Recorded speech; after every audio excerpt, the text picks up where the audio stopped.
In both Africa and the United States, black people face a disturbing parallel: the existence of puppet leaders who, despite their skin color and claims of advocacy, serve white supremacist interests that are ultimately detrimental to the people they pretend to represent.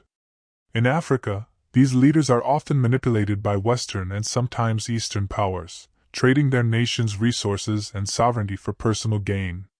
In the United States, the Republicans openly espouse white supremacist rhetoric and actions while the Democrats covertly uphold the very same policies, laws, and sentiments.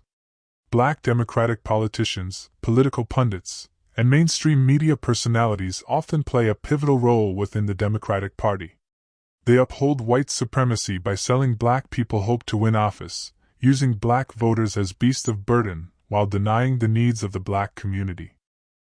Africa's history is marred by the exploitation of its resources and people by Western powers.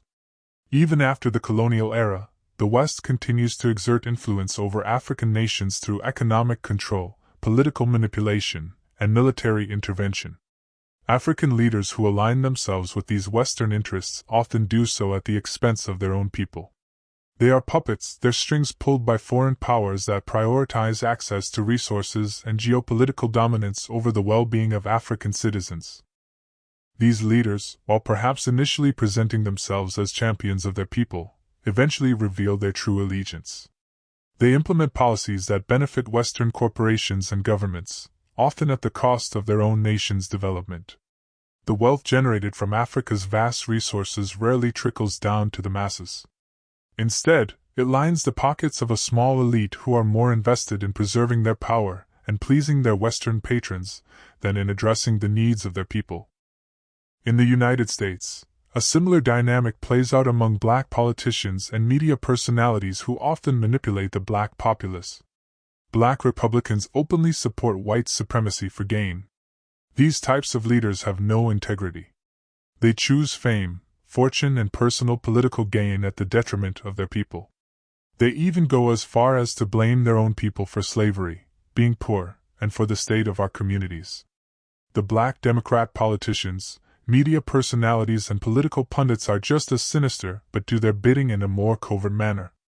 Like the Republicans, they know they are upholding white supremacy by not fighting more actively for issues that impact the black community.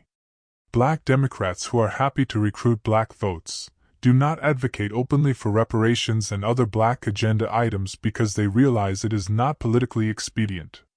They also understand that large PACs such as AIPAC will run against them, and they will lose their seats. Black media personalities and political pundits face another issue. These black personalities work for corporations. They know that under a system of white supremacy, they will lose their jobs if they speak the truth on television or the internet. They, too, campaign for the black vote and spread propaganda against black people but do little in support of helping people get out from under the systemic oppressive system all black people are under. These figures, who are often hailed as champions of black progress, the vast majority do not marry black spouses, and frequently end up reinforcing the very systems of white supremacy that oppress black people. They are rewarded with fame, fortune, and political power, but the price of these rewards is the betrayal of the communities they claim to represent or whose faces they don. The narrative of black people, by voting Democrat, will save U.S. democracy, is a prime example of this betrayal. It shifts the responsibility of safeguarding a system that has historically failed black Americans onto the shoulders of the very people it has oppressed. This propaganda, pushed by Democratic leaders and pundits, serves to distract from the real issue, the refusal by both major political parties to address the root causes of black oppression, most notably through the refusal to grant reparations for centuries of slavery, segregation, terroristic acts against our people, the lack of access to loans, the denial of venture capital to start businesses this very day, and systemic racism in all aspects of society. Black Democratic leaders often sell hope to their constituents, promising change while delivering little in the way of concrete results. They are quick to rally the black vote, but once in office, they prioritize party loyalty and personal advancement over the needs of their communities. The failure to secure reparations is a glaring example of this pattern.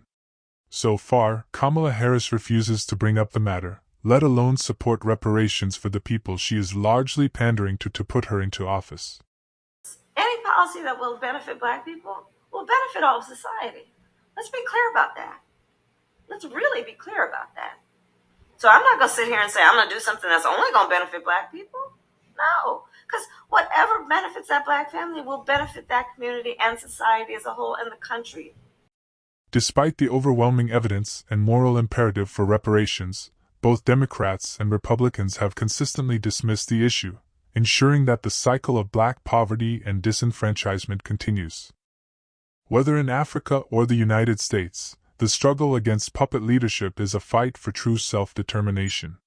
In Africa, this means rejecting the influence of Eastern and Western powers and reclaiming control over the continent's resources and political systems. In the United States, it means holding all leaders, particularly Black leaders, media personalities and political pundits accountable and demanding that they prioritize the needs of Black communities. It means that the Black community's needs can no longer be dismissed under the guise of, "We must support all people."